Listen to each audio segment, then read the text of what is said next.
So COVID has definitely impacted to some extent on the work that we do. Technology has of course picked up the pace when it comes to face-to-face meetings.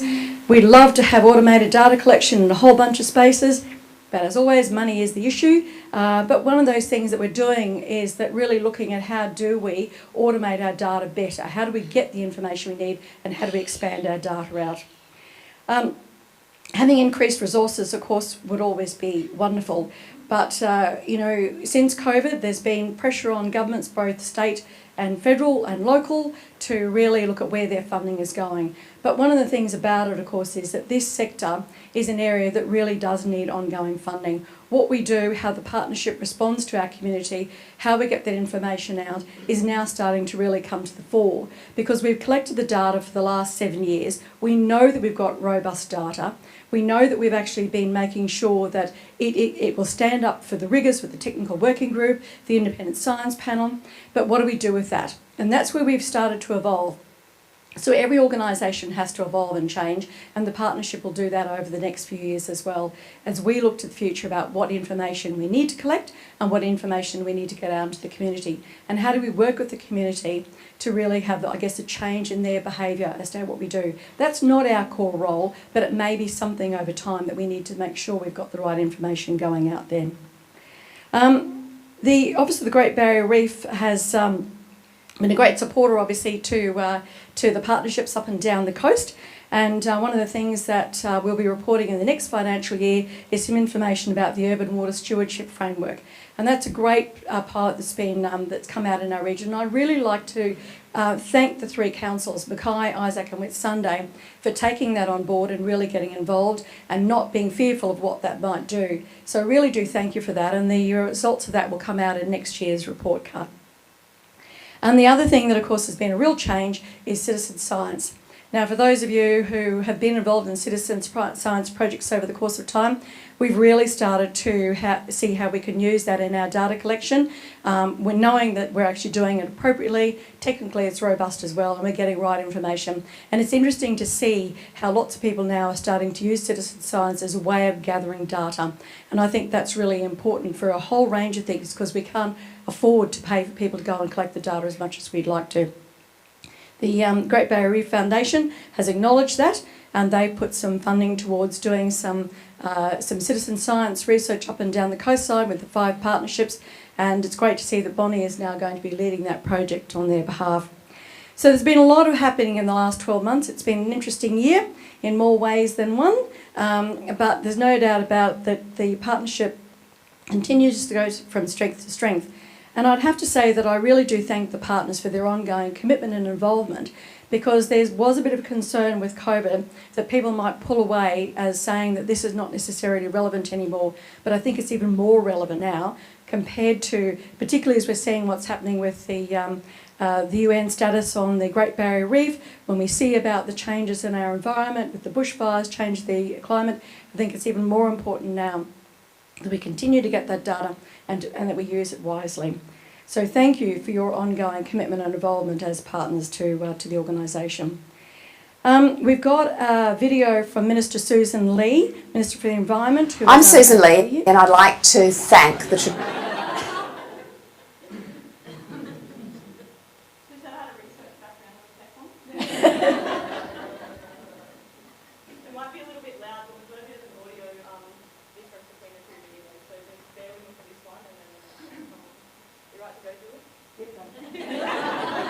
And I'd like to thank the traditional owners, tourism operators, farmers, fishers, scientists and communities who are working together to protect the Great Barrier Reef. Thank you.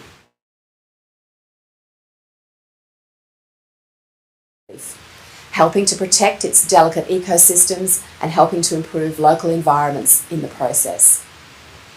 Measuring the health of our waterways helps us understand the condition of our regional catchments and their impact on the health of the reef. And that's why regional report cards are so important. They also demonstrate the value of your efforts, inform future decision making and inspire new projects. Thank you again for your efforts, and congratulations on today's launch of your 2020 regional report card. And We've also got a video from Minister Scanlon, who also wasn't able to attend.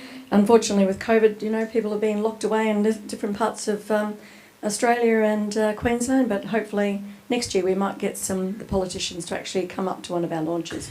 Hello everyone, I'd like to just firstly acknowledge all of the efforts that you've put in to deliver this latest report card, and I'm sorry I can't be with you. I know there's been 31 partnerships to try and of course improve the water quality targets, so I just want to congratulate everyone on the achievements you've been able to make to date. Of course you will have seen in our most recent budget we've been able to deliver $270 million of funding for water quality on the Great Barrier Reef, so that's over 5 years and all part of our $1.4 billion investment to protect our environment. I'm really sorry I can't be with you all today, but I hope you all know how much we appreciate your efforts, and I look forward to meeting with you all soon. It's good, actually, the messages that both the ministers, federal and state, have brought to the table, so that's wonderful to see their support. And our lovely third level of government, which of course is the one closest to my heart, Councillor Karen May, Deputy Mayor of Mackay Regional Council, would like to say a few words on behalf of the Council.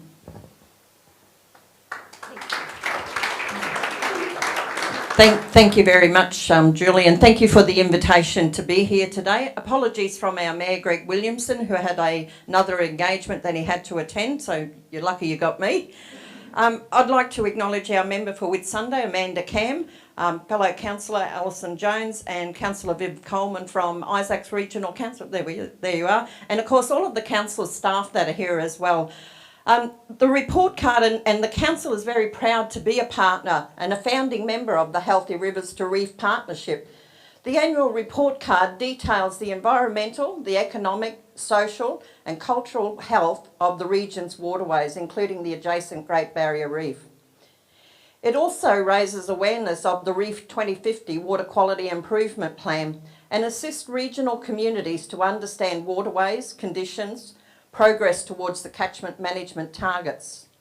Waterways within Mackay Regional Council local government area provide many benefits, including recreational, aesthetics, habitat and environmental values that are important to the community.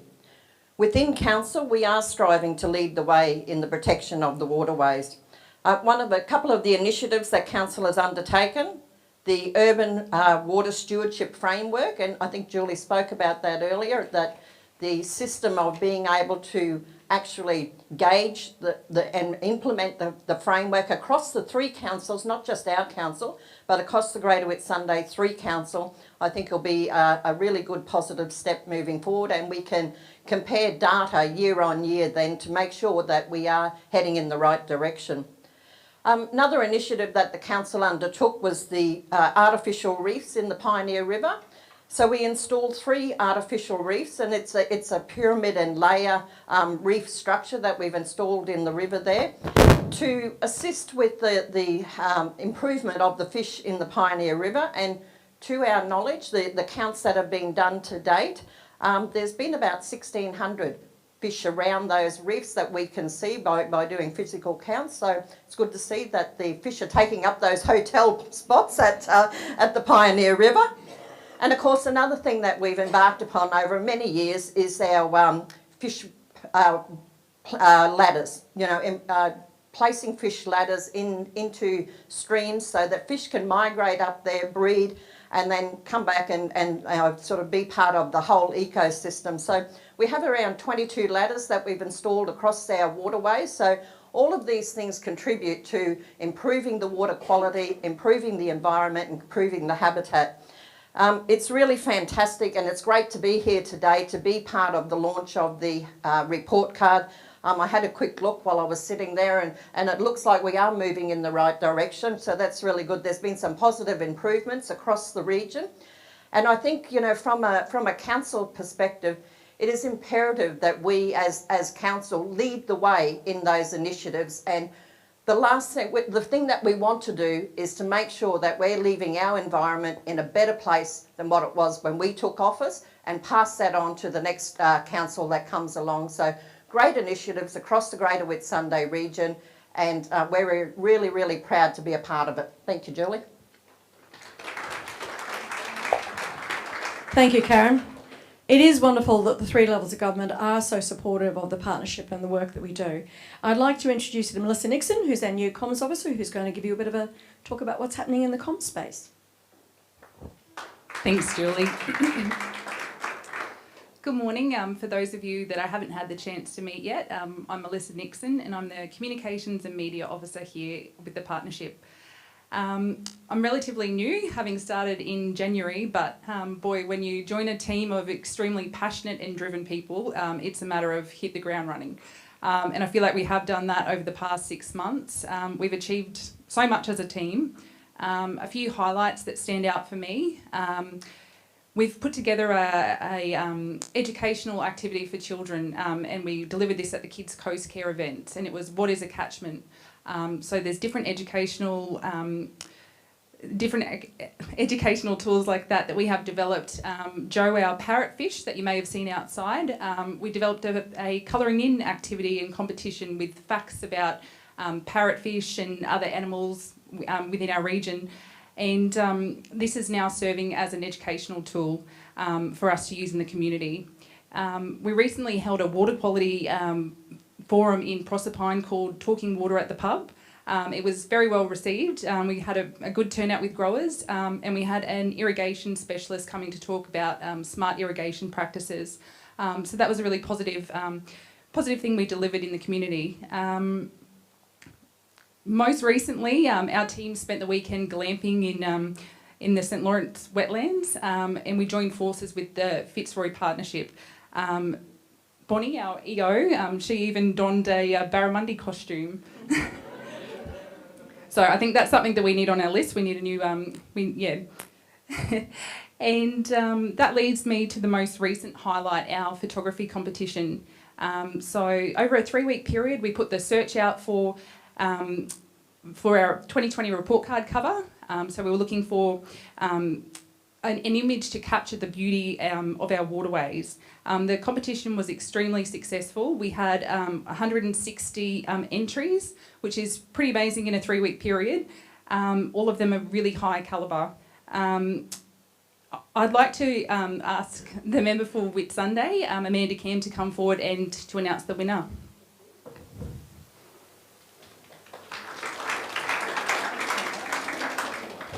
Thank you, Melissa. And I will take this opportunity, Julie, just to congratulate you and your team. I've been involved, obviously, in the partnership for many years as well in my previous role at Mackay Regional Council. And even as a former cane farmer, I'm really proud of the work that you and your partnership and all the partners in the room do.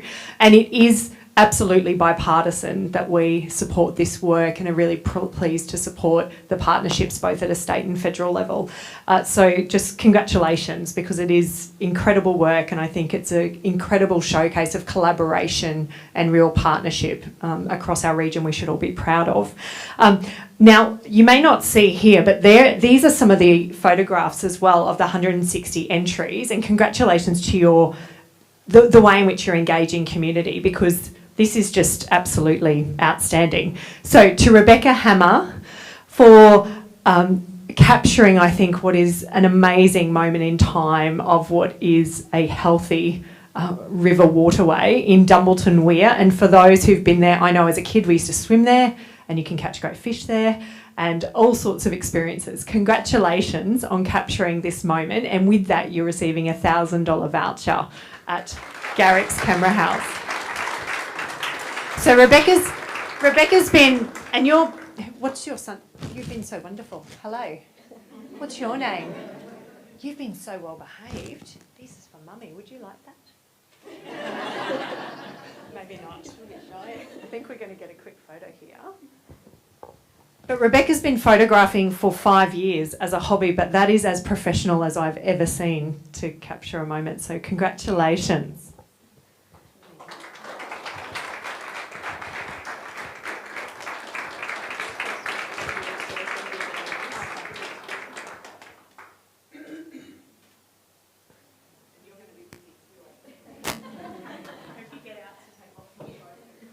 Thanks, Amanda, and thanks, Rebecca. I have to say that Ricky and I were on the judging panel along with a few other people, and we just thought this was just as truly striking photograph, quite different to some of the other front cards of the report card.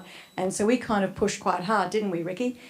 Because so whilst the other photographs are also equally spectacular, I think that this one, just because it sort of really encapsulates a whole bunch of things that we actually look at every day and don't necessarily appreciate. So well done, and thank you for doing so. We're just changing computers. So it's been are we good to go? All right. So filling time. So we've just got some messages, I guess, from some of the partners, which Melissa has put together, and so we're just going to run through that.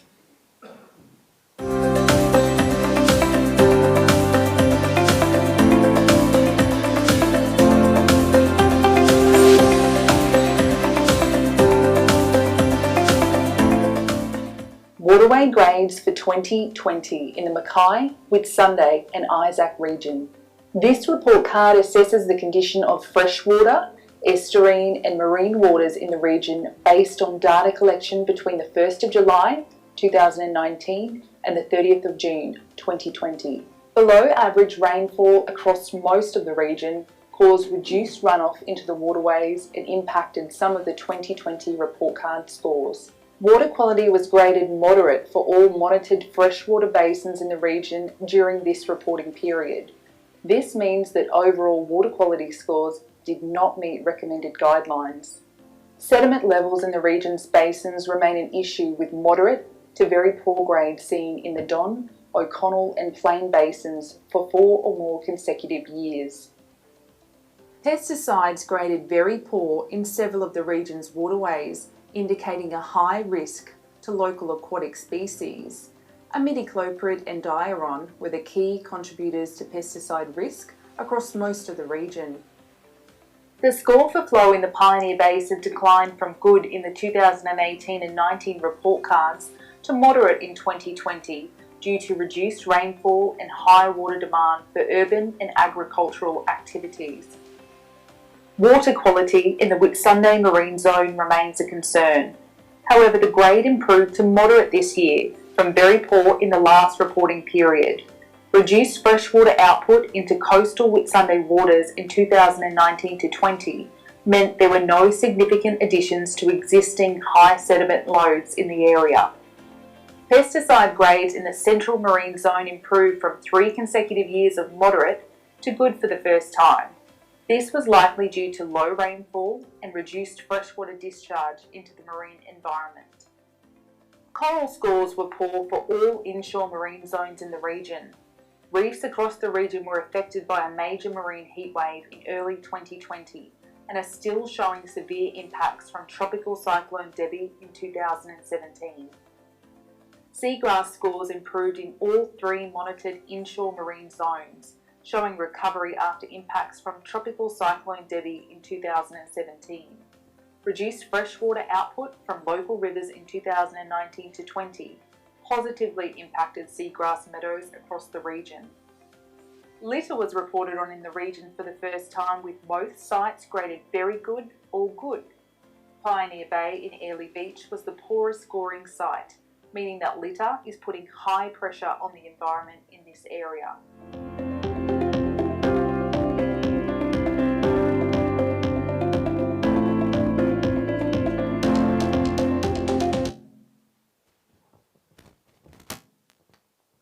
So there you got it. That's a snapshot of what's actually come out in the report card. Our next speaker this morning is Johnny Gaskell, who now works at Reef Catchments. But Johnny started off life with a Bachelor of Science in Education, and he moved to the Whitsundays in 2014 and has focused on coral reef health and recovery since. Johnny was working at Daydream Island and was heavily involved in, I'm not sure, I'm going to say instrumental, in the coral restoration facility and the Living Reef program that was undertaken there with the observatory that was put in place. So during his time in the Whitsundays, he has spent many hours underwater monitoring coral condition in our region, and he's also coordinated several local reef recovery activities after the impact of Cyclone Debbie. Johnny's passionate about applying his knowledge to preserve coral in the Whitsundays, and Daydream's loss is very much Reef Catchment's gain. Please welcome Johnny.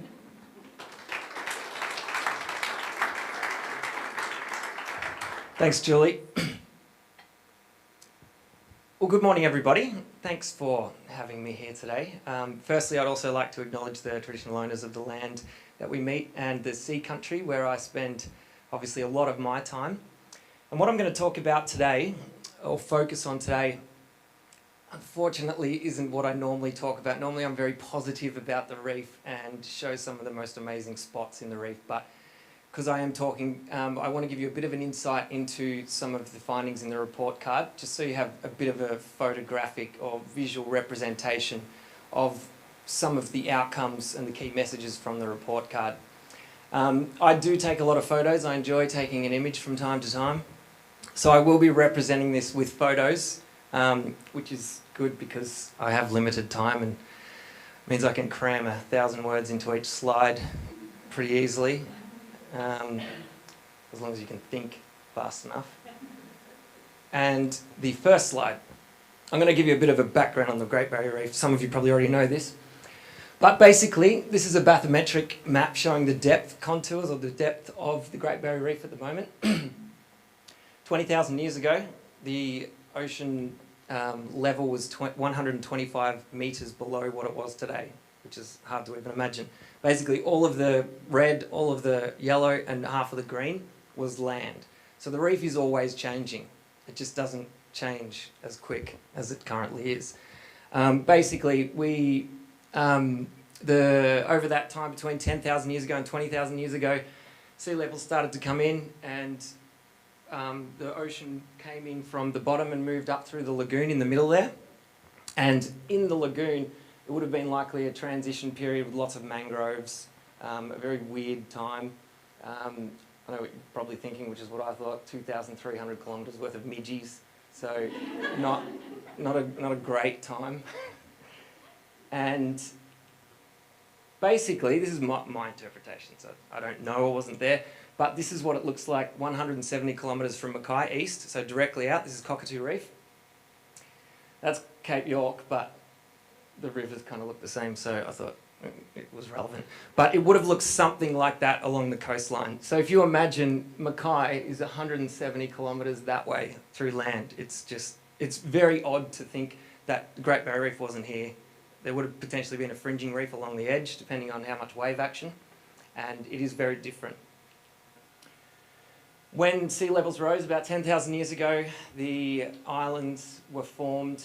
The islands were already there, they were mountain peaks basically, but they became isolated and the whole area flooded, and coral growth peaked between 6,000 and 8,000 years ago. Once the substrate became suitable for coral to colonise to, that was the key time. Basically the coral had room to grow, the sea levels stabilised, coral had room to grow, and that was where the foundation of most of the reef formed during that time. Ever since then, there's been kind of a slow decline. And coral reefs. So this is 63 pictures, or 63,000 words, or 63 species. I've taken these photos in the last 2 years. So all of these species, they're from some of the major taxonomic groups, but it shows the diversity in the Whitsundays, the diversity in the coral reef around here. The Great Barrier Reef has a lot higher diversity than this. This is actually less than 1% of the diversity in the major taxonomic groups. So it's like 0.8%. So if you look at all those animals, times that by over 100, and that kind of gives you an idea of the diversity. And just to kind of give you an idea with what's there, molluscs, there's 9 molluscs there, there's 3,000 in the reef. I think there was 20 fish species there, and 1,500 fish species. So diversity is very high. The most important thing to maintain diversity is balance. You need to keep the habitat balanced. One thing that isn't great for balance are cyclone Debbie's. So unfortunately, the major impact to this region, I was actually on holidays in Melbourne, so I missed Cyclone Debbie, but I should have been on the island, on Daydream Island, everyone else was, but I did get back quickly to see the impact, and the impact was just absolutely devastating. 36 hours of destructive winds, as you probably know. We've had baseline maps produced for the Reef Islands Initiative, which is the project that I'm running, to look at the best places for coral restoration. This shows basically the cyclonic wave climate which demonstrates the areas that were protected from 6 to 7 metre waves. So all those blue areas is where you want to be if you're a coral. Unfortunately, most of the hard corals are in these areas up here that were more exposed. Now I'm going to play a video. I don't usually play this video because it's not great for tourism on Daydream, but I don't work there anymore. How do you play it? So I can show you. It's not funny, actually. So basically, Lovers Cove looked like this. I used to get here in here every week. Jump in, swim with the fish, play around with the fish. The exact same spot after Cyclone Debbie looked like that. Can you press pause, Bonnie? Or go back and press pause. Yeah, I don't know if this little doobie does it. Oh no, now they know the next slide. So basically, what we expected to find when we got in after Cyclone Debbie was coral rubble, turned over corals, a whole heap of, damaged substrate. What we found reminded me, I grew up on a farm, and it reminded me of my parents' dam. It was literally a complete covering of mud. You couldn't even find any coral rubble. You couldn't even find anything. So we were swimming around looking for areas that we could even identify, but what that means is all of this... Yeah, press pause there. No. Anyway, you might have to use your memory. So there was a big sediment layer, and that was just in one spot. So the amount of sediment that was resuspended from the waves and come out of our rivers was just something I've never seen before, nothing I'd ever expect to happen on a coral reef. And this is what it looked like 3 weeks after. So the rain had stopped, it had cleared up, it was nice and calm, but we were still getting, it still looked like a dam, to be honest. The water quality, the water clarity, because of sedimentation, was somewhere between 50 to 60 centimetres. We were snorkeling around trying to find coral, and eventually it cleared up a bit, flushing the water out, but this sediment kept getting resuspended much more than it had been for at least 18 months. We were seeing more resuspension of this sediment that was dumped in the Whitsundays. Sorry, this is also dismal. I'll try and finish on a positive note. This demonstrates from our baseline mapping the areas that are likely to incur the most sediment during that period of Cyclone Debbie. No surprises, it's around the Munster shore. This is before Cyclone Debbie, so just to demonstrate that, it's not all Cyclone Debbie. This has been going on for a long time. There is a lot of sediment that is stuck, the fluffy layer they call it, or sitting on the bottom of the ocean in the Whitsundays. Every time we get a spring tide, lifts it up, and it looks like this. So it certainly is an issue. This is what it looks like at that site in Daydream now. So once the sediment got washed away, you're left with coral rubble, which is obviously very difficult to recruit to because it keeps moving, and that's why we started the coral restoration program. So it went from about 80% coral to zilch. There was a complete phase shift. We saw the phase shift where it basically the species composition totally changed from a coral reef habitat with lots of fusiliers and damselfish all living inside to basically an algal garden. There's a few wrasse and things in there, and that's what it looks like now. And the scariest thing, it didn't work. Anyway, something happened there that was really scary. No, an algae came along in 2019, likely because of the water quality issues we were having in the Whitsundays, and the remaining coral was actually smothered and we lost all of our branching acropora, all the stuff that survived from Cyclone Debbie. This was one of my favourite coral bommies and what it looks like now, so it just demonstrates the impact and the long-term impact that these cyclones can have. And look, this site will probably likely recover because of where it is in an area where you get a lot of wave action, but it will take a long time. This is the hard coral cover at the moment. So this is accumulation of AIMS RIS sites, and I was doing drone surveys as part of this project, so getting up early and doing drone surveys when the sun was in the right position. It doesn't look great, but it would look better if you included soft coral as well. A lot of these sites are really soft coral dominant, So, you know, that looks terrible if you look like that. Also, you've got to take into account that 50% coral is high coral cover. It's very high coral cover. You can't expect 100% everywhere. This is just an example of the drone surveys. So basically, the drone surveys showed exactly what those wave climate maps would suggest, that all of these protected areas had coral cover still. All of these exposed areas, these were okay. Exposed areas didn't. It's a bit hard to tell on that screen, but basically, if you get up early and beat the sun, you can kind of get these images without any interference with the sun. One of the biggest issues that you'll probably keep hearing about and we keep talking about is the increased nutrients in the water here and the water quality. And what it does, it increases algal growth. It doesn't necessarily have much impact on the coral, so it doesn't necessarily kill coral or cause coral mortality. But what it does is it allows algae to grow and basically boom in areas and take over coral.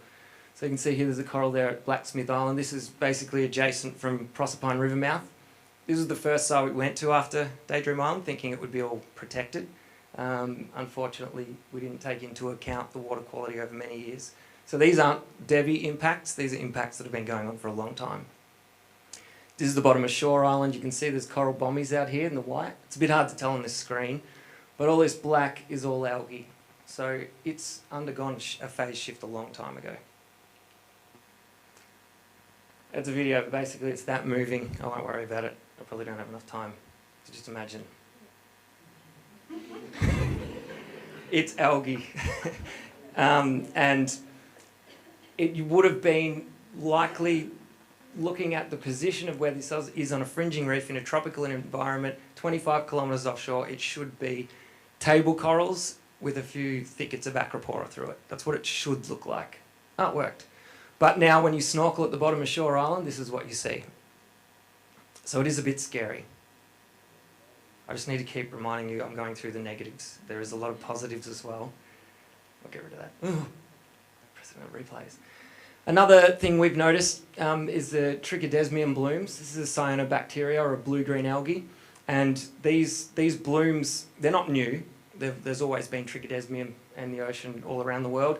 But there's more evidence to suggest that these blooms are getting more frequent in the Great Barrier Reef, particularly in the lagoon, and particularly around river mouths where more phosphorus, higher phosphate levels, because the growth of this algae depends on the availability of phosphate. The other reason I put it up is because I just thought the pattern was just so amazing. On a more positive note, this is 15 metres across here, and that pattern is like the most amazing work of art I've ever seen. And being a photographer, I really wish I had have taken the drone down and got some nice artwork. I could have given it out, everyone could have had a bit of artwork for the day. And unfortunately, that was the second thing we thought of. First thing was to drive through it. Multiple times thinking, oh, let's drive through the algae, and we're driving up to it, oh, what's going to happen, what's going to happen? And it was just the same. There was no deal, it was just water. So that was one of my biggest regrets in the field, not getting those images before ruining nature's masterpiece. Speaking of intelligence, this is the crown of thorns. They don't have a brain, but they do have the ability to completely wipe out a reef. We're lucky in the Whitsundays, we haven't had an outbreak for a long time, and it was predicted there was going to be an outbreak in around 2018 in this region. Cyclone Debbie came along and potentially stopped that from happening, but I would take the crown of thorns over Debbie any day. At the moment, this is our problem. These are a little snail called Drupella, and Drupella snails, they actually eat coral flesh. So they do obviously kill coral because they eat it. They can eat about 1 to 2 centimetres a night, and that probably doesn't sound like much when you're only this big, but if you've got 200 or 300 Drupella at one site and it's a recovering site and there's not much coral there to begin with, they become a big problem. And the Gobrumpa's tourism activation and incentive, which has been running the last 4 months, which has got all the tourism operators out doing citizen science, one of their tasks was to remove as many of these as possible. And I did get some of the results, and they've removed 60,000 of these Drupella over the last 4 months. They're now extinct. No, they're not. That was a joke. They're not extinct. There's plenty of them left. 2 minutes. Okay. Coral bleaching. This is the main bit. All right. Coral bleaching. For those of you who don't know, coral bleaching is living coral. It's not coral that's not living is called dead coral. It's a different thing. So coral bleaching is just a coral that doesn't have zooxanthellae inside its body tissue, which is the algae that it relies on to survive, because the algae gives it the food that it needs. When a coral bleaches, it actually ejects the algae. And the reason it ejects the algae is because the algae starts to produce radical oxygen molecules that damage the flesh of the coral, meaning that the coral can't continue to live with this algae living inside it, so the coral ditches it. Should I do the milk? I don't know if I've got time for the milk. Ask me about milk later if you want to hear about milk. Basically, the water got to 29.5 in mid-January, and in mid-January it stayed 29.5, sustained, and kept rising for 45-degree heating days, which is the amount of days that it takes for coral to bleach, and then the corals all bleached at the start of March. When I say all, it was about 70% of the corals in the Whitsundays that were hard corals, just from my observations. So this is all around South Mole Island, and literally it was a field of white. No one else actually saw it because it was during COVID. So none of the tourism operators were running. We were lucky to be able to sneak out, because it's work, and take some of these photos. But basically, the coral bleached after 2 weeks of those degree heating days. Then we had that storm. There was a big storm. I don't know if you remember it, but I remember it because we were waiting for it. There was a big storm that dropped the temperature 2 weeks after they bleached. Then it took 5 weeks for the corals to basically regain their algae. So that's 7 weeks bleached. The threshold for most of these species is about 8. So that means if that storm hadn't have come through, we may have lost up to 70% of the 20% of hard coral we had left in the Whitsundays. So it just shows how close we came to a disaster. Luckily, most of it survived.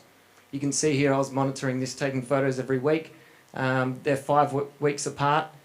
The only coral that died in amongst this reef was that one at the front. This is the best one, but unfortunately, yeah. There was coral mortality, but there wasn't much, which is really good news. Coral fluorescing is something that you may have heard about. Basically, coral fluorescing still is coral bleaching. That coral is no different than that coral. The fluorescence is the fluorescent proteins that live inside the body tissue that provide protection from UV rays. So if you see a bright pink or blue coral in the middle of January or February, it may also be bleached. So taking photos of those and going and showing everyone how amazing the reef looks and how pretty it is, it's often not the story that you think. But looking underneath, this one still did have zooxanthellae, so it was still doing okay. And these corals all did survive and get through. So just to finish, the coral projects we've been working on have been, the main reason we've been doing is to try and speed up recovery at some of the sites. This is the restoration facility that we developed over the last couple of years on Daydream Island using different methods. The reason we're doing it is because the water quality issue is making it extremely hard for coral to recruit. That's the control bombing. If you look at that, there's barely any space where there's no mat or algae, big algae species, the larger algae species. So it's really hard for coral to recruit. So we basically have to remove the algae and stick a coral to the substrate so it can grow. Without that recruitment, that site's not going to improve. So this isn't the case all around the Whitsundays. Some sites don't have anywhere near as much algae, but around Daydream Island, this was the case. So that's a work in progress. Even after we'd done it, in November we were coming out and getting drifting algae smothering our corals. So that's another indication that there's something up in the water. The water quality isn't quite right. Generally high nutrient load. And the last project we're doing is larval reseeding. I'll skip through that. You can ask about that if you're interested in that later.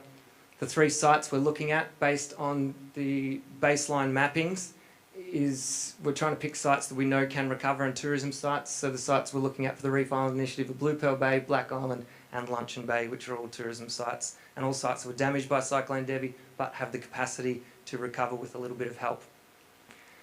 And I thought I'd finish with that because this was a little bit depressing.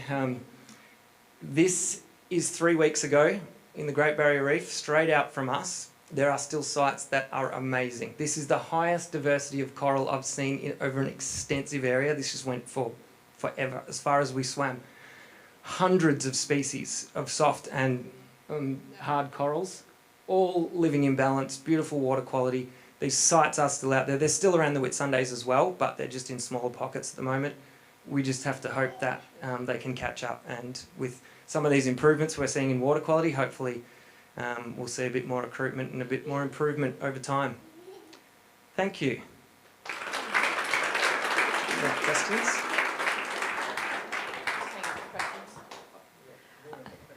I just wanted to firstly say thanks, Johnny, for taking us for a bit of a look under the water for what we're seeing in the report cards. I think when you look at the report cards, sometimes it's really hard to understand what that means in the real world. So thanks for doing that, even if it's not always positive.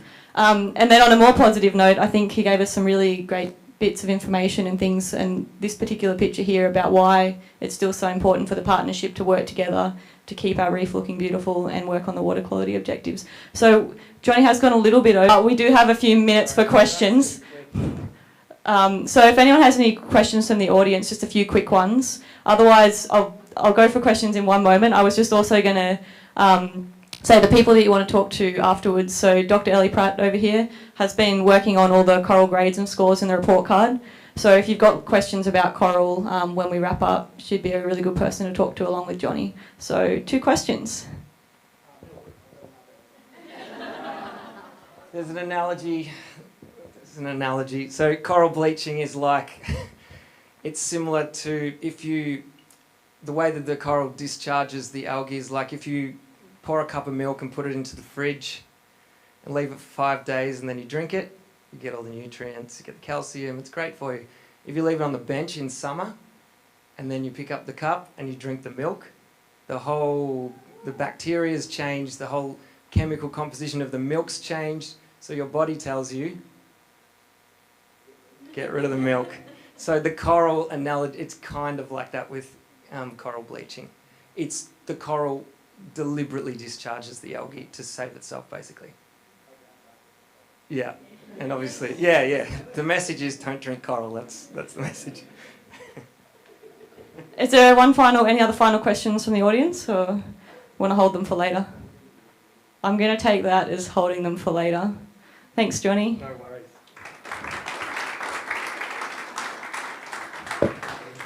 So before we move on to the next talk, I just wanted to spend a moment reflecting on the role of citizen science in this year's report card. So for those of you who don't know, something we're really celebrating this year is that we've had a lot more citizen science in this report card, and it's really helping us understand our local waterways and reef better.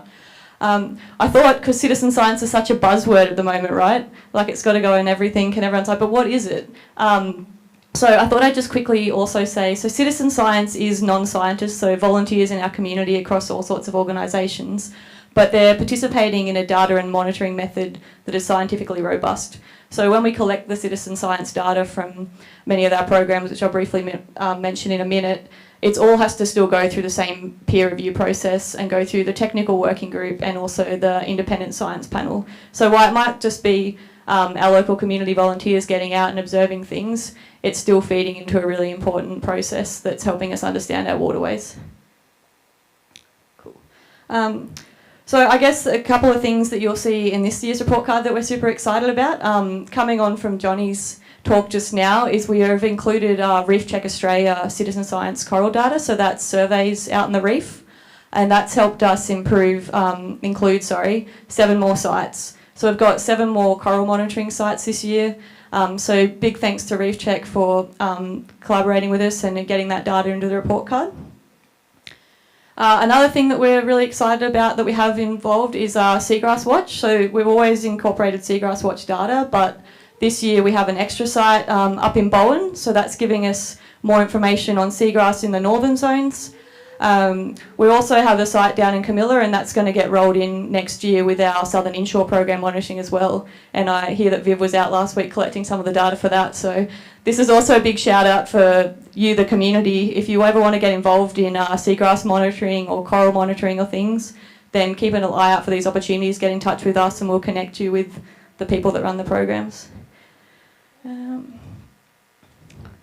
Oh, there's so much. So this is just why I take a pause. If you open your report card and you have a look, lots of bits and pieces I'm talking about now are on the far side of the report card.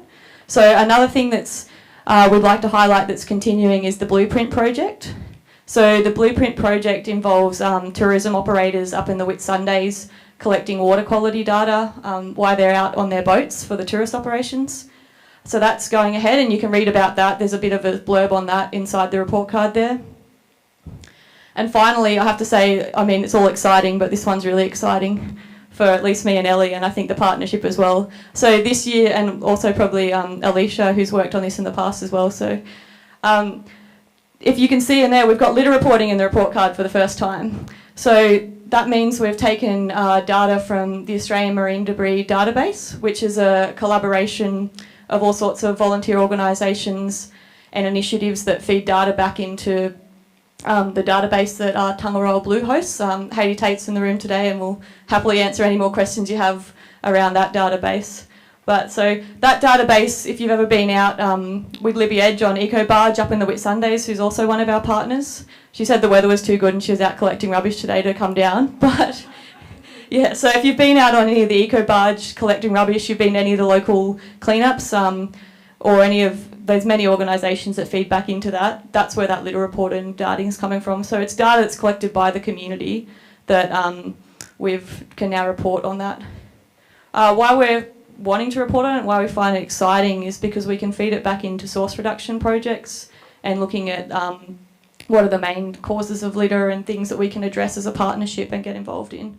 And I can't speak too much about it today, but one thing we are working on at the moment is improving the distribution of gross pollutant traps, or the traps in the drains that collect the litter across the region. So we will have potentially later in the year a project coming on board with getting more of those up in the Whitsundays. So watch this space for maybe improving data in future report cards, and also getting out and helping us count some of the data that comes out of those drains.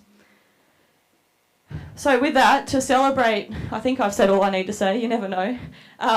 But to celebrate including the litter reporting in the report card this year, we've invited Dr. Angela Kappa along from Central Queensland University. Dr. Angela Kappa is a research fellow in marine ecotoxicology.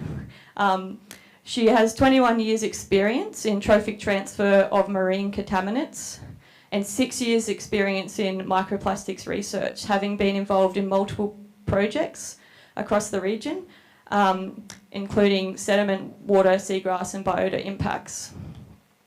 So I'd like to invite Angela up to speak, and I think she's going to tell us a lot more in a talk titled All Roads Flow to the Sea. Thanks, Angela.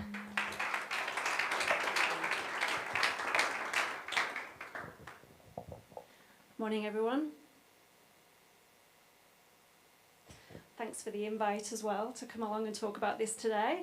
I would also like to pay my respects to the traditional owners past, present and emerging on the lands in which we meet, and also on the land and sea in which I carry out my research. So, do I have the click? Oh, the click is there, isn't it? Okay. So I'm based at the Coastal Marine Ecosystems Research Centre, so this is at CQU in Gladstone, and we try to take a holistic approach in recognising the place of communities and the industries which we live and work alongside in our coastlines.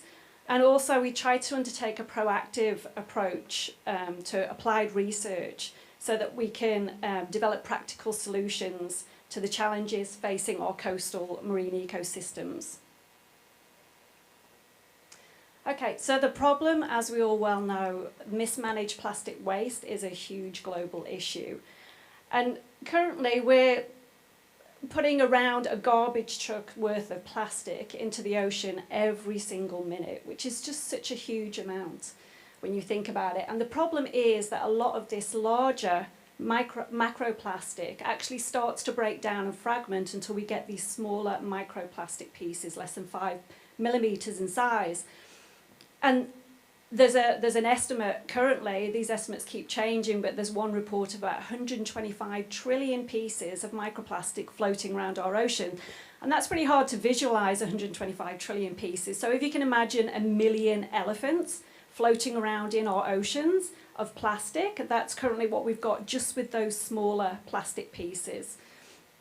And the problem is, with these pieces of plastic floating around in our ocean, that they actually attract a lot of chemicals. So not only do they have chemicals in them already to make them plastic, but they also attract a lot of things like pesticides and heavy metals. And then the issue then that we have too is that these plastics get consumed by lots of things, everything from microscopic little organisms all the way up to the cute and cuddly megafauna that we all love and care about. So the research that I've been doing is trying to look at, we've got lots of solutions out there for the larger plastic debris that we're seeing, and we're finding lots of ways to collect this and collate it. But how well do these solutions address the microplastics issue is what I'm interested in. And are there any behavioural changes we can make to actually start reducing these microplastics? And what is the actual impact of these microplastics to our coastal ecosystems? So how does the plastic pollution get from the land to the sea? Well, more than 80% of the plastic that ends off in the ocean comes from land-based sources. Sometimes there are reports of up to 98%, depending which part of the world that you're in.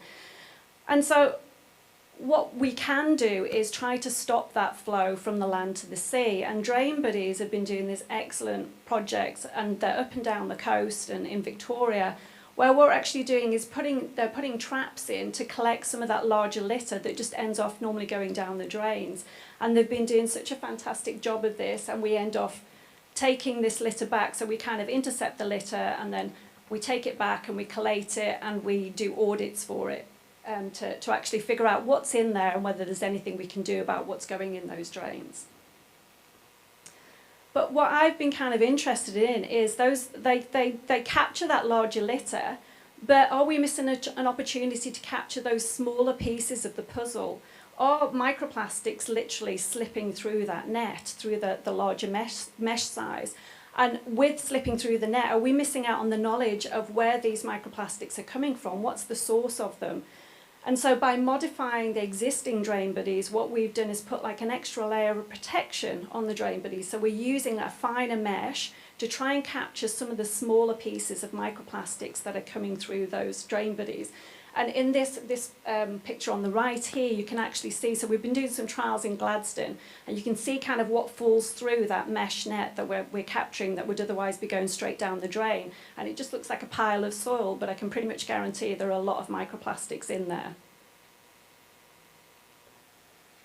And so what we're trying to do is trying to, maximise the catch of what we're getting. So we're not only getting the big litter, we're getting the small litter. And anybody who's been involved in those audits, you'll know that one of the key things in there are cigarette butts.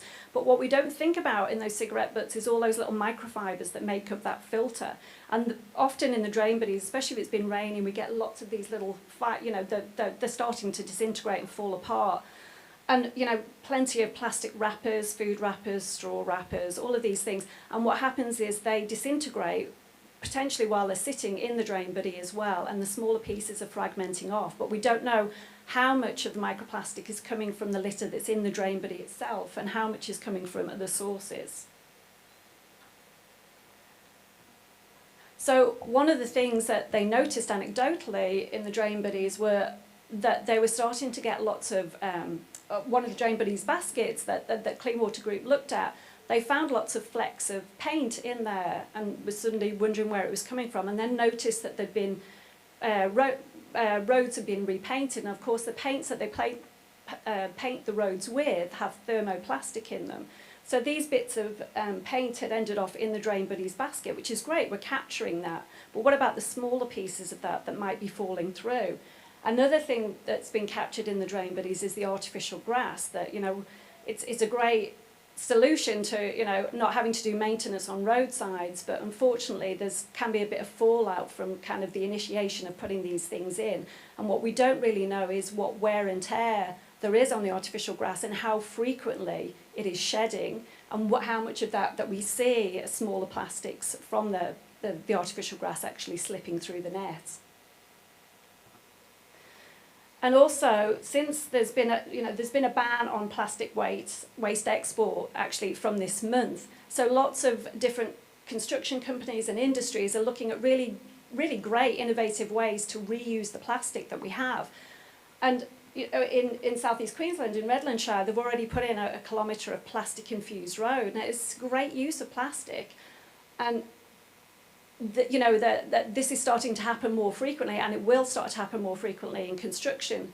as well, that they'll start using plastic. I think that used 90,000, in a 1 kilometre stretch of roads, the 90,000 plastic milk and shampoo bottles. And it really increases the durability of the road. It makes the road stronger and harder. But the problem is, what we don't know is, during the installation of these plastic roads, what's the fallout, and can we capture that? Can we help provide a solution to maybe capture some of that stuff that could be going down the drain inadvertently? And what we don't know is how much wear and tear on those roads, how frequently are they going to shed? Do they shed at all? Is it going to be 5 years down the track that we start seeing shedding? We just don't know. And the other thing that's been used quite a lot are tyre crumb. It's been used in lots of recreational parks. It's actually usually the base of AstroTurf as well, that keeps the AstroTurf in place. And lots of playgrounds have this, and it's obviously a great solution to reusing our plastic. But again, we don't really know during the installation and during the wear and tear how much of this is shedding. And I'm certainly not saying that we shouldn't be doing these. I think innovation and ways of trying to reuse plastic is fantastic. But what we need to be aware of is, can we help capture some of this during the initial installation of these, and should we be monitoring what fallout there is, and can we capture that? Can we just stop it going down the drains and provide the solution to the problem? The other big thing is road dust. So in a recent study that just came out this year, they found that 50% of the microplastics going down stormwater drains was from road dust. So road dust also includes things like tyre particles here, which, as you drive your car, these are coming off your car. So that's something, we're only just starting to gain quite a lot of knowledge on. And is that something else that we can capture with this extra layer of protection that we're putting on the drain buddies? So what we're working towards on a project, which we have just been funded, but I can't tell you about the funding yet because it's still confidential. But anyway, we have been funded, we do have money, and we're working with Rockhampton and Yeppoon Council, and we're going to try to do some more work in Gladstone too. And what we're doing is trying to find out, so if roadwork activity is taking place, if they are going to paint the roads, if they're going to put some new asphalt in, if they're going to put in a new kids' playground base using the tyre crumb, or any of these, or artificial grass installation, any of these activities, if we get a nudge from the council and from the road sector industry, then what we can do is if there is a drain buddy in place, or we can potentially put a drain buddy in, we can monitor before that goes in and see what's coming through the drains. And then we can monitor during the installation to see what kind of, actually quantify, is there much fallout? Is it a problem? Are we, can we just capture it in one cycle of a drain buddy audit, which is about 8 weeks? Or do we need to leave it on there for a little while longer? So it's knowing when these activities are taking place, where they're taking place, and actually collecting some data to say, can we capture these microplastics from these activities, and can we provide that extra layer of protection, and how long do we need to leave it on there for? Can we just remove it 2 months later, 4 months later, or do we maybe need to keep it there for a little while longer? And nobody knows that information as yet. So how will it help? Well, hopefully it's providing that extra layer of protection for our coastal waterways. Hopefully we're helping with better policies to manage the stormwater drains and figure out, the best management strategies. Should we put this extra layer of protection on? How long for? What mesh size should we use? And maybe it's also helping community awareness of letting communities know what type of things are going down our drains, and can we do something about it? Now the problem is that some of those microplastics are going already down the drains and they're slipping through the net. And so what happens as they move from that land to sea? Well, they're kind of like the first line of defence from land to sea are the mangroves, and then the next line is kind of the seagrass. And both of these areas, hugely economically and important and ecologically important, providing habitat for shellfish and fish and crabs and so on, play a role in blue carbon storage.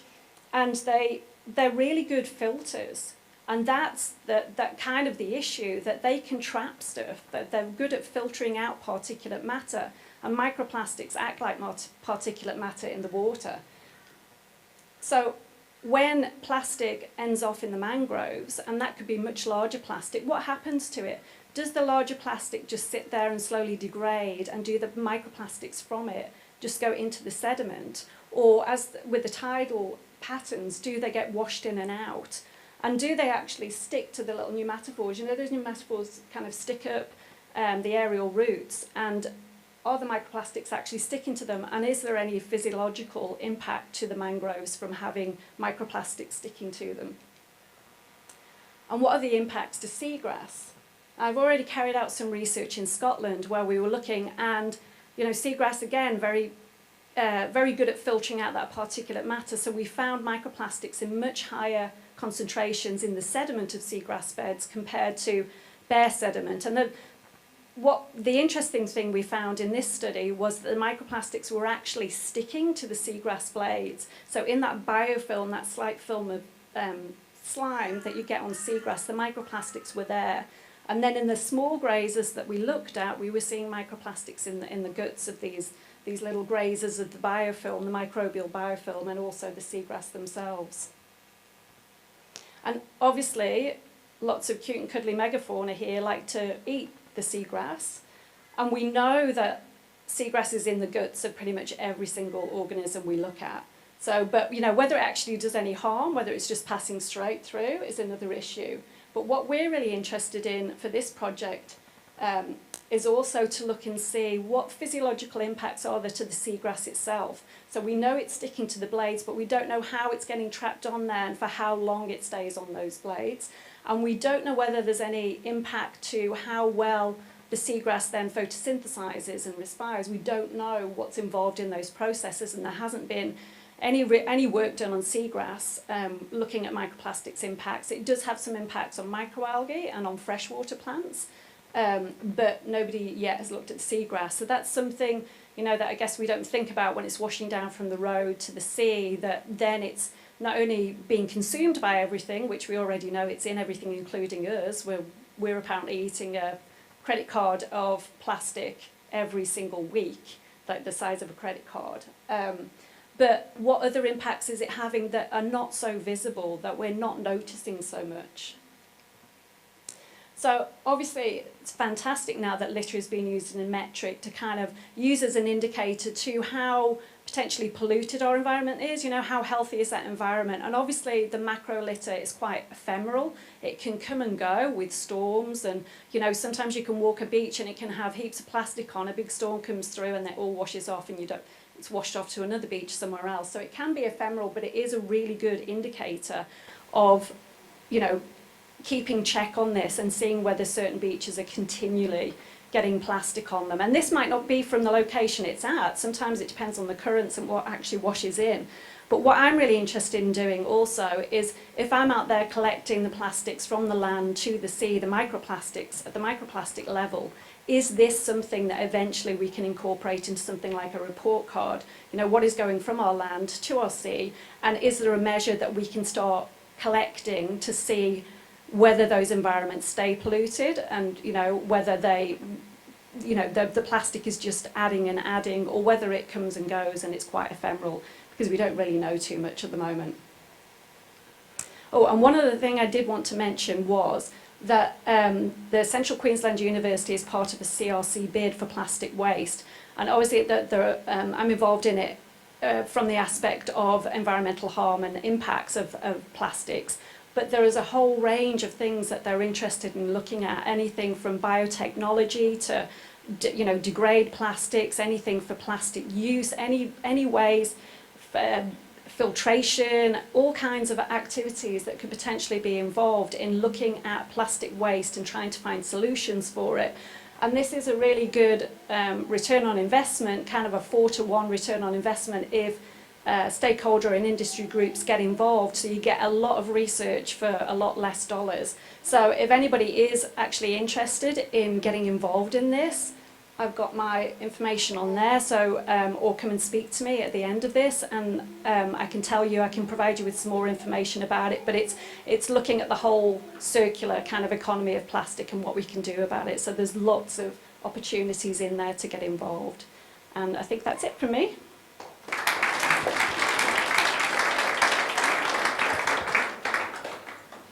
Thanks so much, Angela. We also, like, perfectly on time, I think.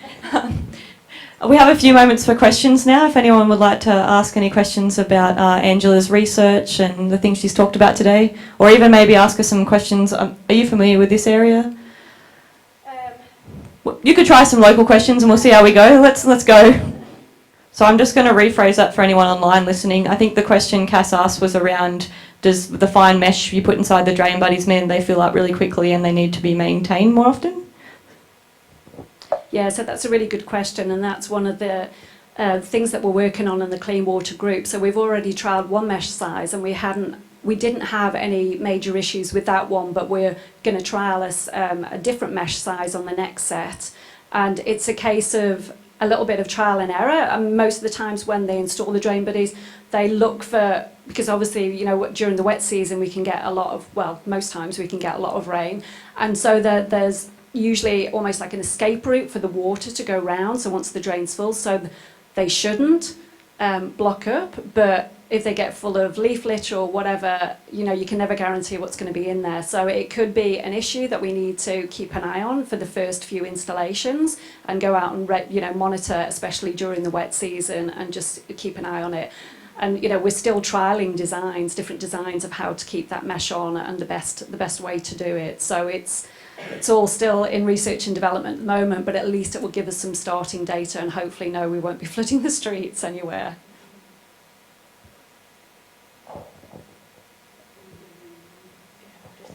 So obviously your work is in the Gladstone, Rocky and Yeppoon area around microplastics.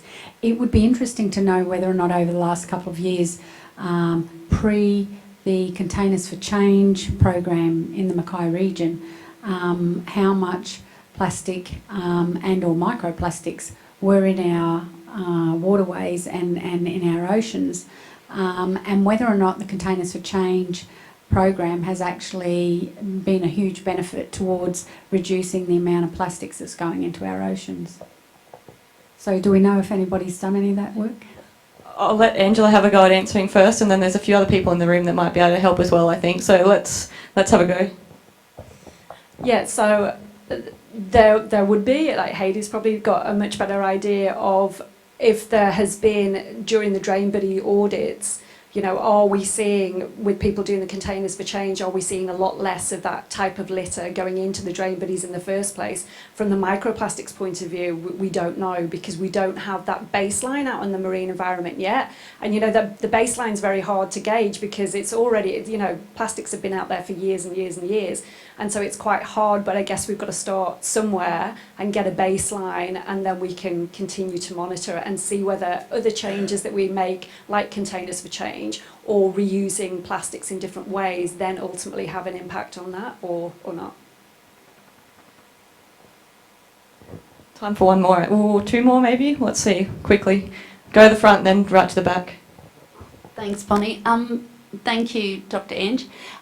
My question is, I know that you're doing a lot of research and fully understand, I think it's a great concept with the drain buddies, but is there a baseline already established out in our islands off the coast to see how much microplastics are already out there in our beaches around our islands, to compare where that baseline is to see if it's going to improve, if something has improved or not, where that baseline has been? No, there's very little research at the moment on the microplastics level of things. And, you know, what I'm trying to do with the seagrass and the mangroves is get that baseline from land to sea and look at what's going down the drains. But then the next step would also be to try and have a look out on, like, say, on the islands and get a baseline reading there at the same time. So then we've kind of got all three, and then we can start monitoring to see whether that changes. And then try to figure out what might be causing that change. If it's increasing, has something happened locally somewhere that might have caused that change. The issue we also get too is a lot of the plastics that we get don't necessarily come from that particular place. So even though we're getting stuff washing down the stormwater drains, the stuff that's out on the islands could be coming from currents washing in from somewhere else. When I was out in Orkney, we would have plastic washing on the beaches that came from Newfoundland. You know, identity tags that they were using in aquaculture and stuff.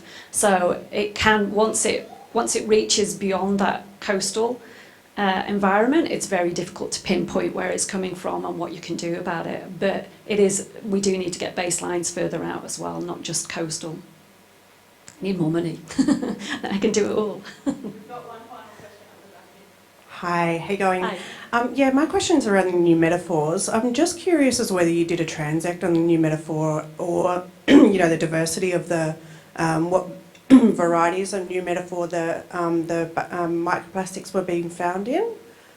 Sorry, can you repeat some of that? The new metaphors. I'm just curious about, the microplastics in those and, whether you did a transact or whether you noticed any dieback with the mangroves in any locations, or you haven't really delved into that? No, we're just starting to get data now. So when we go out, we don't do transects. What we do is we'll do quadrats and we'll take core samples from within those quadrats, and then I go back to the labs and then extract those core samples. And really, it's just, it's a small core that we use. It only goes down to about 12 centimetre core, and it's not a huge core, but we take replicates, obviously lots of replicates, and it's a bit of a snapshot of really what's out there, because you could potentially miss a whole patch that's got something in there. But we used transects when we did a study over in Scotland for looking at the marine litter. So we used guidelines that were out in Europe at the time, so everybody was collecting the same kind of data, and we do transects up and down the shoreline and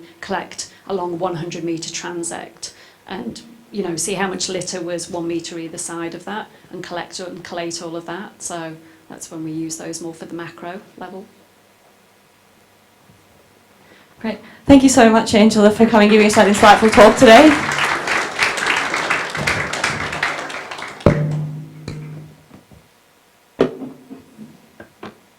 Before we move on to the thing, I was just going to quickly reflect on a comment that was made, I think, in the question there about on the islands and things we may not be able to control the litter and where it's coming from. But one of the reasons I think the partnership's always worked on is continuing to work on getting more drain buddies and source reduction programs across the region is because it's within what we can control, all those things that happen within our local catchments and that. So that's why we're pretty excited to keep working on that with you. My push here was going to be something along the lines of waterway report cards at their very core are a collaborative process between the community and the partnership.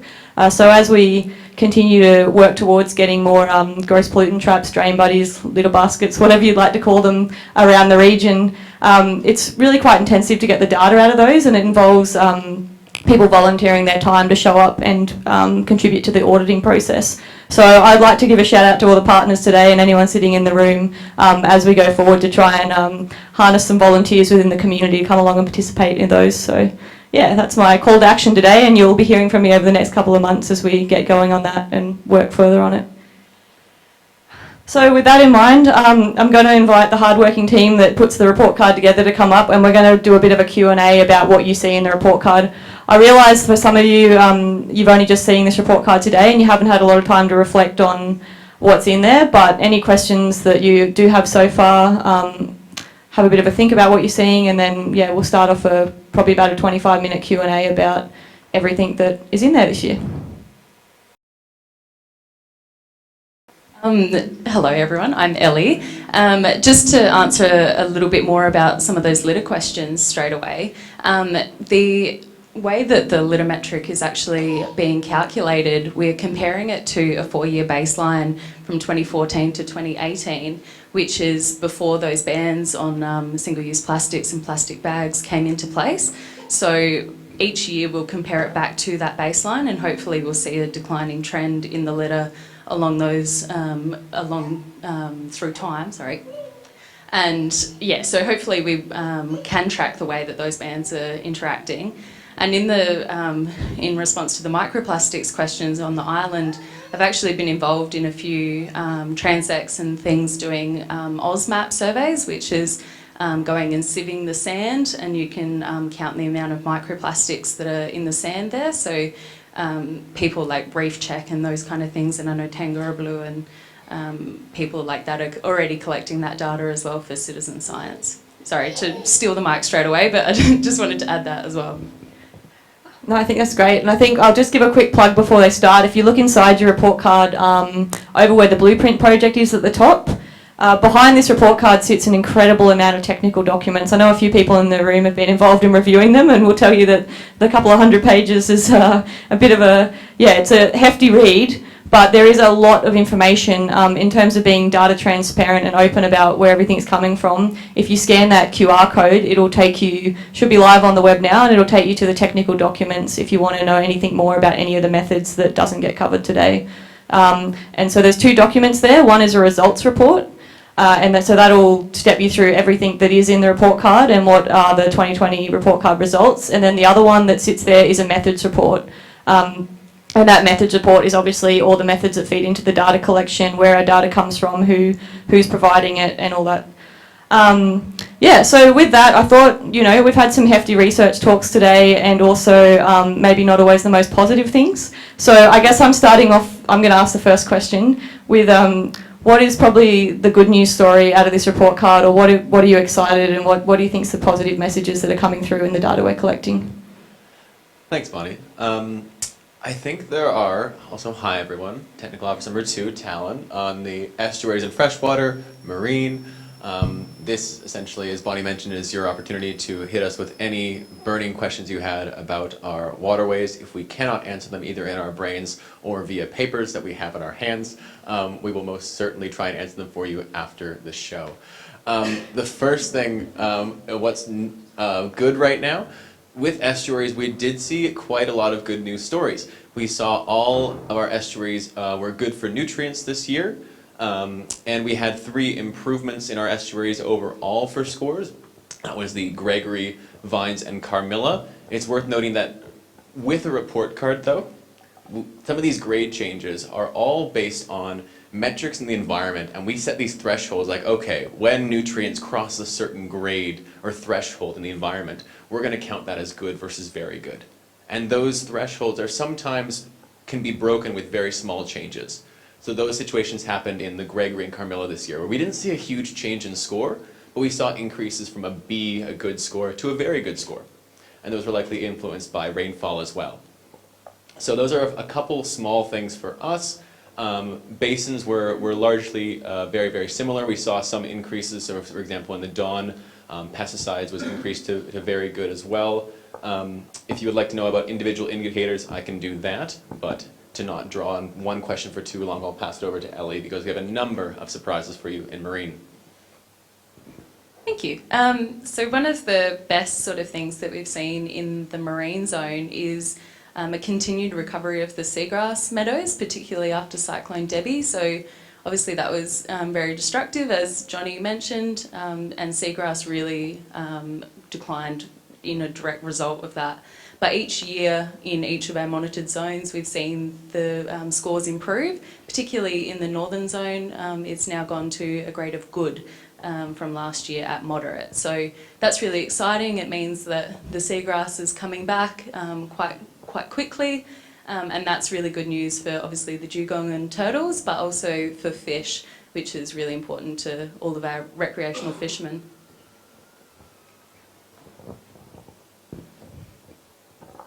Go straight to questions from the audience.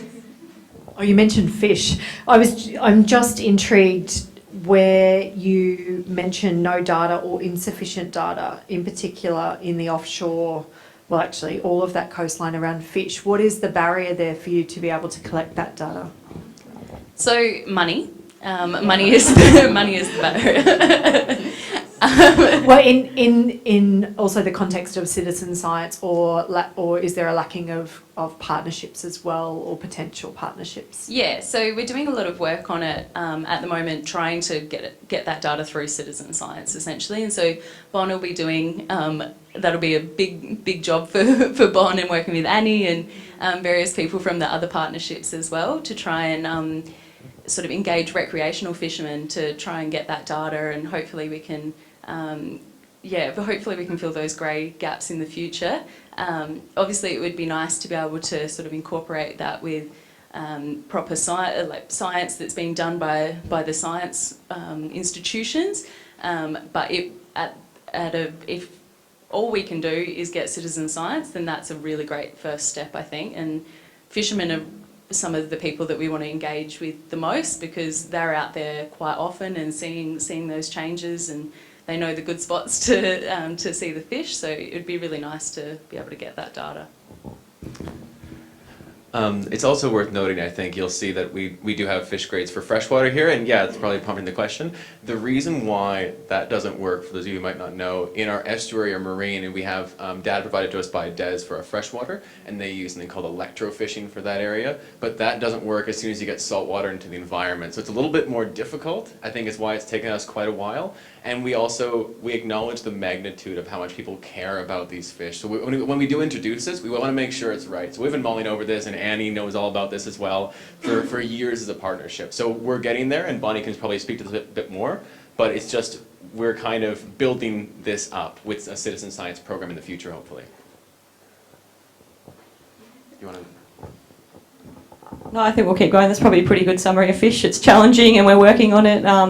Alison Jones is here today on behalf of the Rec Fishers as well. So that's they're one of our partners and something that we'll look towards with the citizen science funding that we have, and working in, when they keep referring to me, they're actually referring to the work we're doing across the Northern 3 partnerships. So that's with Dry Topics Partnership from Townsville, and Annie sitting here is the EO from Townsville Partnership, and then also Wet Tropics. And James, the EO that's just started up there, is actually a fish person. So it's going to be awesome to have him involved across the partnership network and that background and knowledge as well. So yeah, we'll see where we get with that, I guess. Question, I'm going to go duck up the back. It might also be helpful if you just say, where you're from and your name when you ask the question, I guess. Makes us feel a bit more like friends. So I'm going to pass over to Dylan from SRA to ask a question. Thank you. Hey, I'm looking at these fish scores, right? And am I interpreting right here that our fish in our freshwater areas they're all good or very good ratings, yet the water in the habitat is moderate to poor? Is my interpretation right in that our fish are actually adapting to these environments, and maybe our metrics for water quality aren't actually representative of what the fish are now capable of living in? That's an excellent question, Dylan, and this is a good opportunity, as we mentioned before, that we address this as a partnership, as a collective. There was a lot of questions, this exact one posed to us about a year ago by folks at SRA and the kangaroo community about, well, we're seeing these really good fish scores in our region. We're also seeing these very poor scores for pesticides and water quality. How do we reconcile those apparent differences? And what we did as a partnership is trying to say that, well, it's a little bit complicated, but they're not actually opposed to each other at all because of the way in which we're measuring fish. So we right now, the scores that we get for our fish grades are abundance of fish. They're not the health of fish, they're not how they're doing necessarily or their adaptation, they're just, are they there and what's there? And then in addition to that, a lot of the pesticides that we see in the region, as we know, pesticide, are doing their job really well at affecting some organisms. But they're not necessarily designed to affect organisms directly or kill organisms like fish. They're designed for smaller pests. They're designed for sometimes vegetation in the waterways. So fish might start to see these effects a little bit differently than straight up killing them in a way. And so I encourage him, we can speak about this afterwards too. We essentially addressed or asked over, I think, 10 experts, fish experts and ecotalk experts across Queensland to try and answer this question, and it is up live on our website. So please go, and there's a full-length description there of exactly why we're getting these fish scores and these pesticides. But we can talk about more about that afterwards as well. Can you hear your thoughts? And I'm just going to quickly jump in there and say, involving the technical fish ecologists in this region across the next 12 months is something we're going to do to continue that conversation and continue to answer the knowledge gap there that we have, I think. So, yep. Who's got the next question? Talon, this one's for you. Sorry, Ellie. I'm Cass. I'm from Reef Catchments. Hi, everybody. I just wanted to know, this is probably going to sound like a silly question, sorry, but you're talking about a lot of the scores improving because we had quite a dry year, and so there wasn't necessarily as much runoff happening. Obviously, nutrients are uptaken by plants, but things like pesticides, do you expect to see worse scores in the future because of their build-up in the environment over the dry season? That is a great question, and Is it? one that I think so. I think it's a great question because it is very pertinent, and one that I probably can't answer fully with I think we'll need a couple experts to answer this in the depth that you're probably looking at. But one thing that I can speak to is complicated, but it'll depend on the half-life of the pesticides that are contributing the most risk. And Carl, I see you nodding, so I'm on the right track here, I think. So what we use to measure our pesticides is something called the pesticide risk metric. So this is something that's used nationally by Australia and the Catchment Loads Monitoring Program at DES. And what it does is rather than take a specific unit of pesticide, it quantifies the risk of each pesticide, so for diuron, and how it might affect an organism that we expect to see in that waterway. And then it takes all those predictions of how it affects an organism and combines it together to get a rating for risk. And so what we can see, if it's a dry year, if those pesticides don't run out, and if their half-life, meaning the time that they take to disintegrate in the environment, is small enough, we might not see that runoff actually happen and that risk being attributed to the waterway. However, for some that might have more half-life, I'm not exactly sure on the individual half-life, that's why I'm saying I can't answer the question fully, that might still run off in the future, but we're seeing what happens. If folks who are nodding would like to contribute something, you let me know. But we're good? Spot on, Talent. We've got different half-lives of different chemicals, so some can be as little as 60 to 90 days, some 120 days, 180 days, and up to 5 years for the more residual ones. But that's sort of that's the rate that we're seeing decaying. That makes sense. But if my understanding is we have a couple dry years in a row, obviously the chance of that, goes down because Awesome. Thanks, Carl. Have we got any other questions from the audience at the moment? I'm going to jump in and ask one because I know, Talon, you love to speak, so I'm going to, but you've also, it's been amazing, you've answered the questions really well, and I think it shows how much we care and invested in our basins and the local things that we can change and contribute to. So I'm just going to ask a quick one of Ellie. What are you excited about in the report card? Or the other option, I guess, is we've had a lot of litter, but is there something that you would like to tell us about that's exciting and interesting, or that we're learning from that metric? So in general, I'm excited about the citizen science stuff.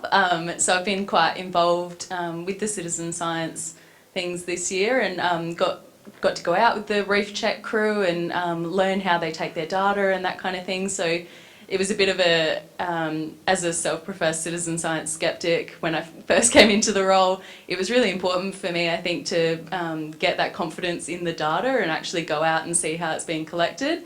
And I came away from it thinking it's just awesome, and I want to use as much of it as possible. So we've brought in Reef Check, which has just been awesome, and included 7 new sites for our coral in the Whitsundays and out to Hardy Reef, which is in our offshore zone.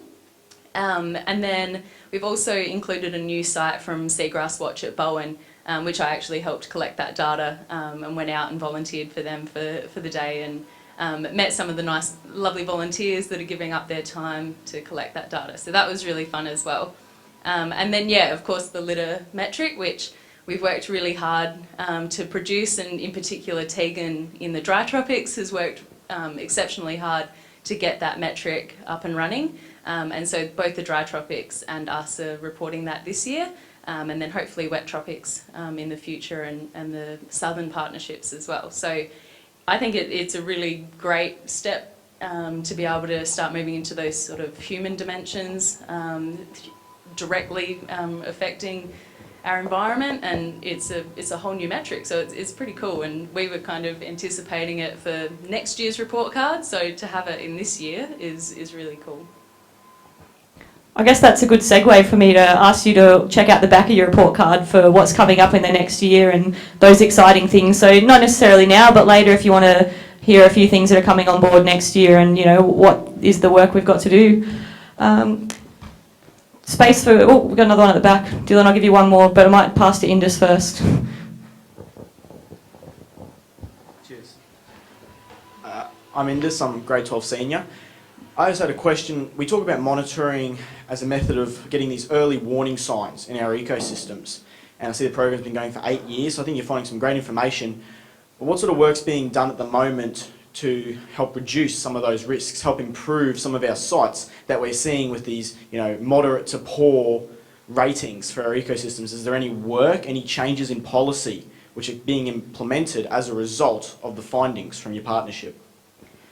So to speak to the last bit first, the ongoing challenge for us is sort of how, as a partnership, we can take that next step in actually implementing or influencing policy change.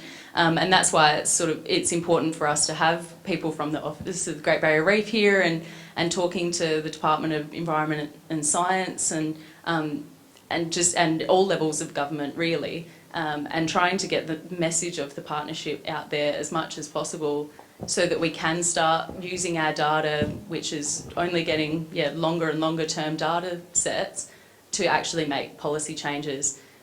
There is a lot of work being done across the whole Great Barrier Reef in this space of water quality and nutrients in particular and water clarity and that kind of thing. The farmers, I know, in our region and right across the Great Barrier Reef are doing a lot of work to manage their pesticide and fertiliser applications in a more sort of thoughtful way of timing it with storms and that kind of thing to reduce the runoff, which is better for them as well. They're able to use it more on their crops rather than losing it into the river. So there's certainly a lot of work being done. First, great question as well. One thing that, as Ellie mentioned, we struggle with in the partnership for some time is that whole, how do we link ourselves to improving management practice, in a sense. One project that I do want to mention as well and shout out to, because there's a few folks who worked on it in this room, is the Urban Water Stewardship Framework. So Scott and Stephanie and Viv and folks from 3 regional councils have kind of been kind enough to give us their time, sit down in a room and talk about how they're doing with urban water and what steps we can take to improve that. And they've also been kind enough to allow us to speak to their councils in the future, and hopefully we'll see link that to what ways can we improve. As a partnership though, one thing we're trying to do, and why we're all here in this room, have a photography competition, is we're not policymakers per se. We are a free resource here for you folks, and all our stuff is online now. The new report card scores and the data that we use is available, so hopefully we're trying to allow ourselves as a resource that can be linked to folks doing that management practice. So it's kind of like our role here, but having said that, we would love to do that more. So I encourage you, and we're trying to get into schools more as well, use it in the classrooms. If you can have folks, we crossed over Vines Creek on the way here. That is the biggest estuary change this year for any grade. If you can use us more, please do, and we're trying to. Also, time for me to pipe up and say the partnership puts out each year a stewardship report or a management response report, however you want to call it. That will be coming out in October, and that really highlights what each of the partners are doing and what we're doing as a whole in the community to improving the grades and that sort of thing. So keep an eye out for that in October. Dylan, did you still have another question? Yeah, let's get a quick one in. Hey, I'm a little bit sceptical about that citizen science as well, but is there going to be any opportunities for us to trial it onshore and I can go out there and have a look and see how it actually works?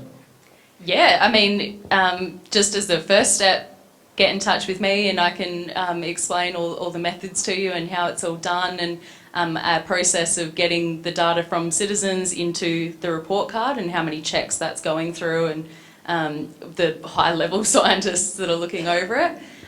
But of course, there's so many different organisations that you can go out and volunteer for and see for yourself. And a lot of them you can just go out for a day and help out just for that day. You don't have to sign on to go out all the time. But yeah, again, get in touch with me and I can connect you to whoever or whatever sort of environmental stuff you're most interested in, if it's coral or seagrass or fish or water quality or whatever, but there's a lot of space for new volunteers all the time. So you're going to do the program onshore, so like it's all based off the shore at the moment, like around reefs and all of that. Are we going to do anything with freshwater? Oh, can I jump in quickly? Because yeah, I was just thinking of something as that popped up.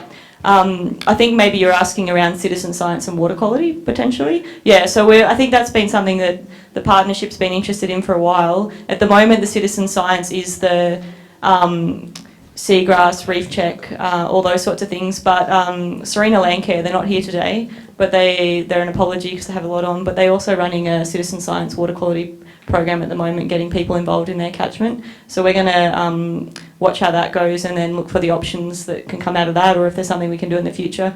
The problem with citizen science, and I think there's a few people in the room that can attest to that, is it's a lot of work to engage volunteers, get them along to your events, and then also the big hurdle we have in the report card, and why it's taken us a while to get the litter metric and other metrics in, is you've got to have a lot of baseline data. So another example of that would be the Southern Inshore program. We've been collecting data in the Southern Inshore region for, I think it's about 4 years now, and we need those 5 years of baseline data to compare stuff against before we're happy to put it in the report card. So there's a couple of hurdles with citizen science, but I think it is a really powerful way, and I sit in that skeptic camp. Coming from an academic background, I used to always think, yeah, maybe, you know, if you give volunteers clipboards, it's not the most robust process, but this job has really changed my mind in that, in terms of the data that can come out of it, and especially in this region. I know Julie talked about funding and things before, and until we attract like lots more funding to answer all these questions, then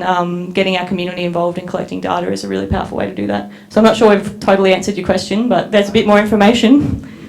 I also, Viv's just reminded me, one sort of thing that I've learnt while I'm up here is how passionate the community is about getting involved, even when they're not environmental scientists whatsoever. So Viv actually got in touch with me late last year about the Clairview community and how interested they are in the seagrass and the dugong down there. So we've just sort of kick-started a small citizen science project there, where the citizens are just recording the dugong that they're seeing around the place, and it's as much about engagement as it is data collection, I think, and getting those people to sort of notice what's going on in the environment and take ownership over the dugong and over the environment in their local area. And so if there's a sort of a chance that people are interested, then we can always start new citizen science projects. If you can't see the one that you want to join, then yeah, get in touch with people like us, and we can work with you. The whole point of it is a partnership, and we can kickstart some of those things. I'm just going to jump in as a realist and say there's only so many hours in the day as well, though. And I guess everyone's sick of me saying this, but we're a small team. So as a small team, we're happy to connect you to those opportunities that Ellie was talking about. And I'll do it. Yeah. We will investigate where we can kick things off and get them started, but it's really at the moment about collaborating with the long-term projects like Hades, the Australian Marine Debris Database, and all these other things, and making those synergies so we're not really sitting here in our own little bubble and reinventing the wheel. So with that, I guess if there's any burning questions, if you want to raise your hand. Otherwise, I think we might just wrap up the tech Q&A. Just a comment on event monitoring. This region's got a really strong history in event monitoring. 20 years ago, in this region they started flood monitoring, and it was the first flood monitoring in the state, and it found a lot of the issues with water quality, and that was the genesis of what is now a statewide event monitoring program. So there's a strong history of communities getting out of monitoring in this part of the world.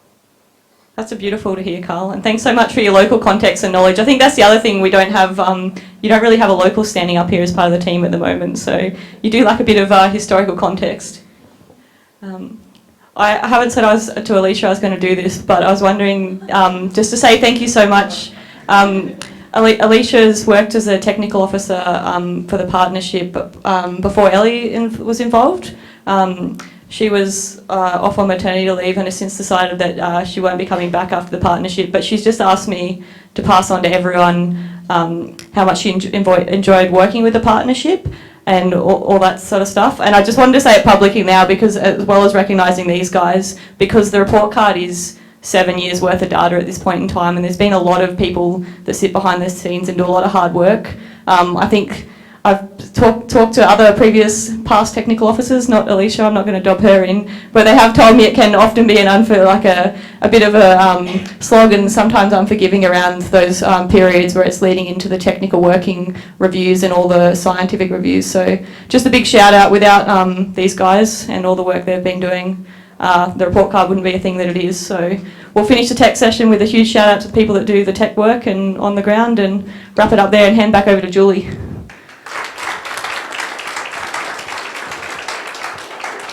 Thanks, Bonnie. Thank you, Ellie. Thank you, Talon. And thank you for your questions. I was actually, I had to go at Alicia because she didn't bring the baby along. So Charlie at least came, oh no, outside apparently, not good enough. Charlie, at least when she was on maternity leave, she came along to a launch with the baby, so at least we all got to see the baby. So when you get your photograph taken outside, we might bring the baby along as well for the photograph. I just wanted to say thank you very much to all the speakers this morning. I think it's been really quite interesting to sort of have the different spaces that we've actually looked at from both the marine and both speakers, but about what comes off land and what actually happens in the ocean. I think it's been really useful to do that. I think the comment made about what Talon and Ellie do behind the scenes is extraordinary, because there's that huge data that comes in, and it's really is a case of, you know, heads down, bums up, because the amount of work that goes into that over those sort of short period of time to pull all the data together and to get you the results is really quite extraordinary. So hats off to you guys, and hats off to the technical working group and all those who are behind the scenes.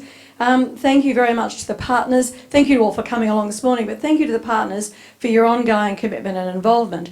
And I think that, as I said earlier, it is now more crucial than ever that we have this report card. We've got this data now. We need to make sure that the people who we're actually relating it back to not only our community, but also to government. So government understands exactly the sort of data we're getting, what we're doing within our communities, and what our partners are doing to try and change what their practices are. We don't make policy, as was said earlier, but there, you know, if we've got farmers who are using our weather information, and yet we don't have a bomb site here anymore. No Bureau of Meteorology, it's gone. Is that something that, from our perspective, we actually should be starting to target again? Should we be actually really looking at where the policy actually happens, and should we be starting to influence? That's a big question, and a big thing we need to ponder upon, but I actually think it's something perhaps we need to consider going forward. So thank you very much. There's a cake. You can't have a launch without a cake. So for those who love cake, it's outside, and we need a photograph. So please grab your cap, grab your report card. Thank you for coming. Head outside and we'll get a photograph with the cake. Thank you indeed.